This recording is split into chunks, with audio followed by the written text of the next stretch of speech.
네, 지난달 쿠팡이츠가 무료 배달 서비스를 시작한 이후에 배달앱 업계 1위인 배달의 민족도 배달비 무료를 선언하면서 배달업계들의 무료 배달 경쟁이 본격화하고 있습니다. 코로나 엔데믹과 경기 악화로 배달앱을 떠난 소비자를 잡겠다는 건데요. 어느 정도 효과가 있을지와 또 오늘 발표된 소비자 물가 상승률 관련 내용 이인철 참좋은경제연구소장님과 함께 이야기 나눠보겠습니다. 어서 오십시오. 자, 무료 배달 경쟁을 넘어서 지금 전쟁 상황인 것 같습니다. 쿠팡이츠가 신호탄을 쐈고 또 다른 업체들도 무료 배달 또 구독비 인하 정책을 지금 시행하고 있죠. 그렇습니다. 네. 이제 국내 배달 앱 시장 스마트폰 속에는 3개 업체가 과점 형태로 형성을 하고 있습니다. 예. 가장 시장 점유율이 넓은 게 이제 배달의 민족. 예. 배달의 민족이 거의 한 60% 시장 점유율로 압도적으로 1위고요. 2위 업체가 지난달 말 기준 요기요입니다. 예. 요기요가 한 20% 정도 시장 점유율을, 그리고 3위 업체가 이 쿠팡이츠인데 예. 한 15% 정도의 점유율을 하고 있었습니다. 근데 먼저 이제 이 쿠팡이츠가 지난달이었습니다. 예. 지난달부터 쿠팡이츠가 이제 이 와우 유료 회원을 대상으로 해서 한 1,400만 명이 되는 유료 회원을 대상으로 해서 묶음 배달 서비스를 무료로 하겠다라고 하니까 일주일 만에 1위 업체가 긴장한 겁니다. 배민 역시 이달 1일부터 무료 배달 선언했는데요. 고객은 배민의 경우 2가지 선택 옵션이 있습니다. 예. 음식값, 주문한 음식값 10% 할인 쿠폰을 받을 것인지 예. 아니면 무료 배달을 할 것인지 선택이 가능하고, 사실 수도권에서 먼저 적용한 이후에 점진적으로 이제 더 넓히겠다라는 이 얘기를 하고 있는데, 또 다른 배달앱 요기요 상당히 좀 이제 여기서는 좀 밀리고 있는 상황인데 2위 업체임에도 불구하고 지난달 이미 유료 멤버십 이 정기 구독료를 낮췄어요. 예. 한 2,000원 정도 낮췄음에도 불구하고 이게 6월까지 한시적으로 낮췄지만 사실상 이제 빅3 전체 이 배달 업체들, 플랫폼 업체의 경우 쩐의 전쟁, 이른바 이제 치킨 전쟁, 누군가 하나가 좀 무너지든가 네. 시장 점유율이 만족할 만큼 이제 확보하지 못하게 되면 이제 시장에서 도태되는 그런 현상이 시작이 된 겁니다. 네. 그러니까 쿠팡이츠가 이제 지난달 26일부터 이 정책을 펼쳤으니까 지금 이제 한 일주일 정도 지나는 시점이란 말이죠. 그런데 아까 해주신 대로 요기요가 2위였는데 그러면 이 한 일주일 정도 동안 다른 업체들의 고객 이탈, 그러니까 사실상 평행 이동을 하는 거겠죠? 맞습니다. 어떤 변화가 좀 이루어졌나요? 어떤가요? 사실은 배달은 주말에 많이 이루어지거든요. 예. 근데 지난달 26일부터 지금 일주일이 채 지나진 않았습니다. 예. 그럼에도 불구하고 지금 2위, 3위 업계 간 지각 변동을 예고하고 있습니다. 2, 3위 간에. 그렇습니다. 예. 1위 업체인 이제 이 배민의 경우에는 지난 2월 이제 이용자 수를 보게 되면 거의 한 2,200만 명에 육박을 하거든요. 예. 그래서 압도적으로 1위여서 1위는 그다지 크게 타격을 받지 않고 있습니다. 그러나 이제 지금 배달 일주일 만에 배달 플랫폼 시장이 2위 업체와 3위 업체의 경우에는 순위가 지금 바뀌고 있는 상황이거든요. 예. 이용자 수를 보게 되면 2월까지는 배민, 요기요, 쿠팡이츠였다면 예. 3월 중순 이후부터는 배민, 쿠팡이츠, 요기요로 2, 3위 업체 순위가 역전됐습니다. 역전을 했군요. 일간 이용자 수를 보게 되면 이제 쿠팡이츠가 무료 배달 서비스를 시작한 이후로 종전에 한 7만여 명 차이가 났던 게 지금 순위가 바뀌어서 25만 명에서 30명 이상 격차를 더 벌이고 있거든요. 예. 시간이 갈수록 쿠팡이츠 쪽으로 몰리고 있는데, 왜냐? 쿠팡의 유료 이 회원을 가입하게 되면 배달만 무료가 아니라 예. OTT 서비스, 그리고 이제 바로 총알 배송이라는 예. 이 배송까지도 무료로 이용할 수 있기 때문에 이 커머스 부분까지도 확장하고 있기 때문에 파급력이 더 큰 것으로 보입니다. 그러면 이제 무료 배달비 정책 이외의 다른 요소들도 많은 영향을 미쳤다, 이렇게 판단하시는 거군요. 맞습니다. 네. 자, 그러면 이런 경쟁이 도대체 왜 촉발됐느냐, 왜 이렇게까지 전쟁을 하고 있느냐, 이 배경에 관심이 쏠리는데 결국에는 코로나 엔데믹 이후에 소비자가 줄어든 것, 이게 좀 원인이라고 분석이 될 수 있을까요? 맞습니다. 이제 코로나19로 이제 거리두기를 거치면서 사실은 이 배달앱 시장이 급성장을 했거든요. 예. 아니 사회적 거리두기로 인해서 집 밖으로 못 나가니까 1인 인구도 또 늘었죠. 이러다 보니까 이제 해먹는 것보다 차라리 배달시켜서 사 먹자라는 분위기 때문에 배달 시장이 급성장을 했습니다. 근데 이제 배달 횟수가 늘다 보니까 예. 이게 3,000원, 4,000원 이게 신압으로 쌓이게 되면 꽤 부담이거든요. 그렇죠. 예. 그러다 보니 배보다 배꼽이 더 비싸졌다라는 라는 얘기가 들립니다. 실제로 배달비가 거래에 따라서 할증되기도 하고요. 예. 시간에 따라서 할증되기도 하고 날씨에 따라서 할증됩니다. 이러다 보니까 배달비 최고 얼마까지 내보셨습니까? 10,000원까지 등장을 한 거예요. 저도 그런 적 있는 것 같습니다. 네. 그렇죠. 그래서 소비자 입장에서는 아니 배달 시장도 어느 정도 성숙기에 접어들었고 배달 플랫폼 무료 이벤트는 금방 또 끝나버렸거든요. 예. 그러다 보니까 점점 배달비 부담을 느끼니까 이 아마 주변 지인들 중에서는 아예 배달 앱을 삭제하는 사례도 나타나고 있거든요. 예. 자, 그러다 보니까 실제로 국내 최대 신용카드 플랫폼이 한 2,600여 명을 대상으로 해서 올해 가장 절약하고 싶은 항목을 꼽아봤더니 2위가 바로 외식 배달비예요. 그 정도로 지금 가계 배달비 증가에 굉장히 가계가 좀 민감하다라는 거였는데 사실은 뭐 그 전반적으로 보게 되면 이 배달앱 시장이 이 코로나 이후 일부는 좀 꺾인 게 맞지만 예. 그럼에도 불구하고 집토끼는 지키자. 이 지금 더 이상 이제 물러설 수 없기 때문에 배달 3사 과점 형태로 되어 있는 이 시장만큼은 좀 지키겠다라는 이제 마음으로 지금 아마 쿠팡이츠가 먼저 이제 꺼냈고 그 뒤를 배달의 민족과 이제 좀 따라가는 형국입니다. 예, 그러면 그러니까 이용자들, 이 소비자들을 생각한다면 이 배달비 무료 경쟁이 고객들의 마음을 좀 돌릴 수 있을 거라고 보십니까? 사실은 이게 무료 배송이 과연 얼마나 지속될 것인가의 예. 문제거든요. 지금 이 전의 전쟁이라는 건 자기가 갖고 있는 자본력과 비례합니다. 근데 지금 배달의 민족도 뭐 계속 흑자를 내고 있어서 한 7천억 원 상당의 영업적 흑자를 내고 있기 때문에 자본이 든든한 반면 예. 요기요는 적자예요. 여기다 쿠팡이츠는 모회사가 또 잘 나가고 있습니다. 이러다 보니 지금 2위에서 3위로 역전된 것도 사실은 그런 이제 이면이 있는데 그러다 보니까 만에 하나 이게 계속되다 보면 뭐 최근 배달 시장 둔화에 따른 고육지책이긴 하지만 장기화될수록 플랫폼 업체들의 실적에는 굉장히 타격입니다. 예. 그래서 과거 2019년에도 당시에 이제 쿠팡이 비슷한 종류의 이제 무료 배달 혜택과 비슷한 이 프로모션을 할 때도 당시 한 3천억 원을 투입하니까 배민도 급하게 한 900억 원 정도를 이제 투입하면서 맞불 작전을 펼쳤거든요. 예. 근데 그게 오래 가지가 않아요. 그 자금이 떨어지게 되면 이제 다시 도로 돌아가는데 당시에도 이제 쿠팡이체 공세에 배민도 적지 않은 타격을 받기 때문에 예. 이번도 똑같은 일이 벌어지지 않도록 집토끼를 지키겠다. 시장 점유율 60%는 지키겠다라는 건데요.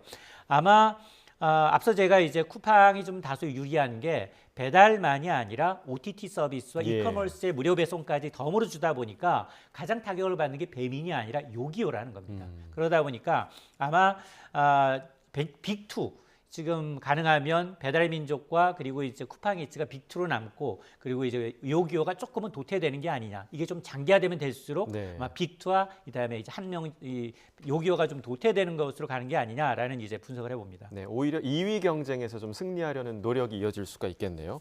일각에서는 이 무료 배달료 경쟁이 자영업자들, 그러니까 배달 앱 플랫폼에 입점해 있는 그런 업체들이나 소비자에게 이 비용이 전가되는 거 아니냐 이런 우려의 목소리도 있거든요. 맞습니다. 네. 그동안 배달비는 소비자하고 음식점주가 절반씩 반반을 부담을 해왔는데 지금 배민도 그렇고요. 쿠팡이츠도 그렇고 지금 소비자가 절반씩 내던 것을 회사가 대신 감수하겠다는 거거든요. 자, 그러다 보니 야, 이게 지금 과거에도 이런 일이 있었기 때문에 역사는 반복되잖아요. 예. 두 가지를 걱정하고 있는 것 같아요. 우선 음식점주 입장에서 보면 아니 지금이야 사실은 쿠팡이츠의 경우에는 스마트 요금제를 가입한 업주만을 대상으로 무료 배송을 해주고 있습니다. 예. 그러다 보니 지금이야 계속해서 이제 무료 배송을 하지만 이게 시간이 지나고 난 다음에 다시 이런 비용을 업주들한테 덤터기 하는 게 아니냐, 전가하게 하는 게 아니냐라는 이제 우려가 나오고 있고 또 하나 이제 묶음 배송이라는 건 같은 지역에 있는 여러 개를 이제 같이 한꺼번에 그쵸. 배송하다 보니까 예. 시간이 늦어지게 되면 예. 음식의 특성상 굉장히 좀 변형 소지가 있습니다. 불만의 소지도 맞습니다. 생기고요. 면 같은 경우 불어 터질 수도 예. 있고요. 이러다 보니까 소비자들로부터 별점 테러를 당할 수도 있다라는 우려가 나오고 있고 또 하나는 소비자 입장에서도 마음이 편치 않은 게 이거 하면 어쨌든 유료회원 가입을 해야 돼요. 유료회원 가입을 하게 되면 야 이게 지금 가입한 이후에 다 잡은 토끼 관리 안 한다고 나중에는 멤버십 비용 인상하거나 아니면 최저 주문 금액이 있거든요. 예. 뭐 17,000원이라든가 2만 원이라든가 이 기준 금액을 상향한다거나 아니면 곧바로 음식값에 좀 전가시키는 배달비를 실제로 이제 매장에서 먹는 것과 배달 음식과의 가격 차이가 존재하고 있거든요. 이런 식으로 이제 이 비용을 전가할까 봐 우려하고 있는데 민간 기업은 결코 손해를 보는 장사를 하지 않습니다. 예. 그런 역사 때문에 아마 이런 우려가 나오는 겁니다. 네, 이 경쟁이 좀 어떤 결과로 이어질지 좀 지켜봐야겠고요.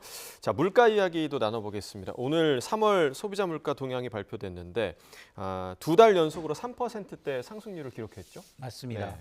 과일 물가가 고공행진하면서 지난달 소비자 물가 지수는 1년 전에 비해서 3.1%입니다.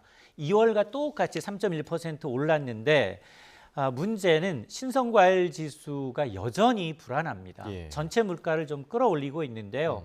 3월 신선식품 지수가 저는 1년 전에 비해서 19.5%가 올랐습니다. 예. 6개월 연속 두 자릿수 상승세를 보이고 있고 특히 신선과일 지수 지난달에 41.2% 오른 데 이어서 이번 달에는 지난달에는 40.9%가 올랐습니다. 예.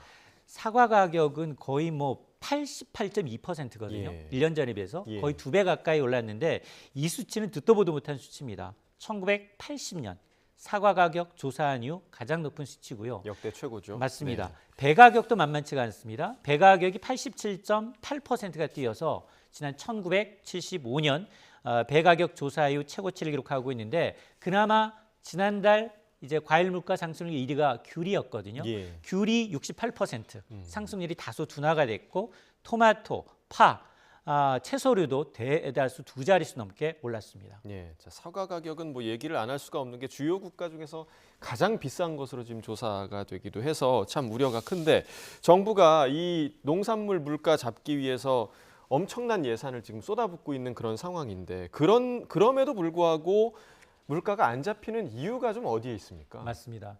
통계청이 사실은 소비자 물가 통계를 발표하고요. 기재부가 이제 주석을 답니다. 근데 오늘은 농림식품부 송미령 장관까지 나서서 예. 할인 지원이 물가 지수에 반영되지 않았다. 시차를 두고 반영될 것이다. 이후에는 반영된다는 얘기죠. 맞습니다. 네. 소비자 체감 가격은 낮아질 수 있다라고 이제 얘기를 하고 있는데요. 이달 들어서 이제 했던 것이 1,500억 원 상당의 농산물 가격 안정 자금을 투입을 하면서 납품 단가를 낮추고 그리고 쿠폰을 뿌려서 할인 지원을 더 높였거든요. 예. 그럼에도 불구하고 뭐 일부 뭐 사과 가격이 16% 떨어졌습니다라는 얘기 들렸었고요. 네. 그런데 바로 또 파 한 파 가격이 875원입니다라고 했다고 욕풍을 불기도 했는데 예. 근데 조금 지나면 열흘이 지나면 가격은 다시 원상복구하게 되거든요. 그러니까 정부는 그럼에도 불구하고 지금 너무 장기간 이어진 이 농수산물 가격으로 인해서 또다시 이제 재원을 풀겠다라고 하고 있는데 아마 정부는 중장기적인 대책도 고민을 하고 있는 것 같아요. 예. 일단 보면 계약 재배 물량을 2030년까지 3배 정도로 늘려서 전체 물량의 30% 수준까지 확보하겠다. 왜냐하면 절반 가량의 가격이 유통구조, 특히나 이제 굉장히 두세 차례 유통구조 경매를 거치면서 예. 거품이 형성되고 있으니까 그 거품을 좀 빼겠다는 거고요. 또 하나가 사과의 주산지가 경북에서 자꾸 강원으로 옮겨가고 있어요. 지금은 5%이지만 2020년 한 10% 넘어갈 것으로 보이거든요. 그래서 강원도에서의 사과 재배지 면적을 현행보다도 한 2배 정도 늘려서 2,000헥타르까지 좀 이 조성을 하겠다라는 거고 이외에도 생산성을 좀 향상시키고 유통 과정의 거품을 빼는 것들이 좀 들어있어서 중장기적인 뭐 대책으로는 맞아 보이지만 예. 그럼에도 불구하고 이 사과 과수의 특성상 예. 햅과일이 나오기 전까지는 상당히 좀 불안합니다. 예. 그러니까 정부가 이제 이런 물가를 잡기 위해서 식품업계에도 좀 가격 인하를 요구하고 있습니다. 그러니까 밀가루, 식용유 가격을 실제로 인하하기도 했는데 이 가격 인하가 주요 가공식품 가격 인하로도 좀 이어질 거라고 보세요. 사실 소비자들은 별로 체감할 수 없는 것 같은데요. 맞습니다. 네. 거의 가능성은 좀 희박해 보이는데요. 네. 말씀하셨던 것처럼 정부가 이제 가공식품 물가가 여전히 왜 높으냐. 왜냐하면 이제 이 우크라이나 전쟁 발발 이후 최고점을 찍었던 곡물 가격이 30% 넘게 떨어졌거든요. 예. 떨어졌음에도 불구하고 우리는 한 번 오른 가격은 절대 내리지 않고 있다라면서 간접 압박을 하니까 정부의 권고에 따라서 뭐 CJ 제일제당을 비롯해서 삼양사, 대한제분이 밀가루 가격을 뭐 한 6% 정도 내외로 예. 평균 내렸고요. 또 국제 유지류 가격도 좀 하락하다 보니까 식용유 가격도 한 5% 정도 평균적으로 내렸는데 자, 가장 중요한 게 밀가루하고 기름값이 내렸으면 예. 이걸 주로 사용하는 뭐 예를 들어서 빵, 제과라든가 아니면 뭐 라면이라든가 아니면 뭐 치킨이라든가 이게 좀 내려가야 되거든요. 그렇죠. 근데 그런 업체들까지 2차 벤더 업체들까지 가공식품 가격을 내릴 것이냐 이 부분은 미지수입니다. 네, 소비자들이 좀 체감할 수 있어야 할 텐데, 자, 이 부분을 아마 시청자 여러분들이 가장 궁금해하실 것 같습니다. 언제쯤 물가 안정되는 겁니까? 어떻게 예상하십니까? 아마 오늘 뭐 기획재정부도 나섰고요. 예. 한국은행도 나서서 예. 물가 전망을 하는데 뉘앙스가 조금씩 달라요. 일단 기획재정부의 경우에는 이달 물가는 조금 좀 낮아질 수 있다라고 하는데 어제 최상목 경제부총리가 이제 사과값 상승, 물가 상승의 주범인 사과의 주산지 대구 상과 농가를 방문했거든요. 예. 이 자리에서 한 말이 4월부터는 물가가 조금씩 하향 안정될 것으로 기대를 하고 있다. 그래서 에너지, 농산물 변동이 좀 줄어들게 되면 예. 하반기에 가면 2% 초중반까지 물가가 내려갈 것이다, 안정될 것이다라고 예상을 하고 있는데요. 근데 한국은행의 뉘앙스는 좀 달라요.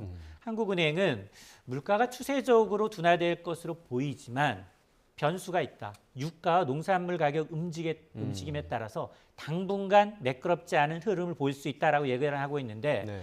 오늘 공교롭게도 네. 국제 유가가 5개월 만에 최고치를 찍었고요. 유가도 계속 상승하고 있잖아요. 그리고 또 네. 환율도 불안합니다. 환율도 지금 지난해 11월 이후 지금 5개월 만에 최고치입니다. 이게 뭘 의미하느냐? 국제유가는 일단은 오르면 국내 2, 3주 정도 시차를 두고 국내 기름값에 영향을 미쳐요. 그렇죠. 그러다 보니 유류세 인하 거의 3년째 이어지고 있잖아요. 근데 유류세, 농축수산물보다도 국제유가는 물가에 미치는 파급력이 더 큽니다. 예. 그러니까 더 큰 문제이고요. 또 하나, 이게 환율도 더 문제예요. 환율은 왜 문제가 되느냐? 우리가 수입 의존도가 굉장히 높습니다. 곡물은 거의 대부분 수입에 의존하고 있는데 달러를 주고 사와야 되는데 달러 가치가 계속 높아지고 있다 보니까 수입 물가 상승은 그대로 소비자 물가 상승으로 이어질 수밖에 없거든요. 그러다 보니 정부, 기획재정부와 한국은행의 이제 뉘앙스의 차이는 아마 이런 변수를 한국은행이 더 많이 고려했다라는 것으로 이제 해석이 됩니다. 네, 오히려 희망이 보이지 않는 변수가 가득한 것 같아서 여전히 좀 마음이 무겁습니다. 물가 문제 그리고 배달앱 경쟁 이슈와 관련해서 이인철 참 좋은 경제 연구소장과 이야기 나눠봤습니다. 오늘 말씀 잘 들었습니다.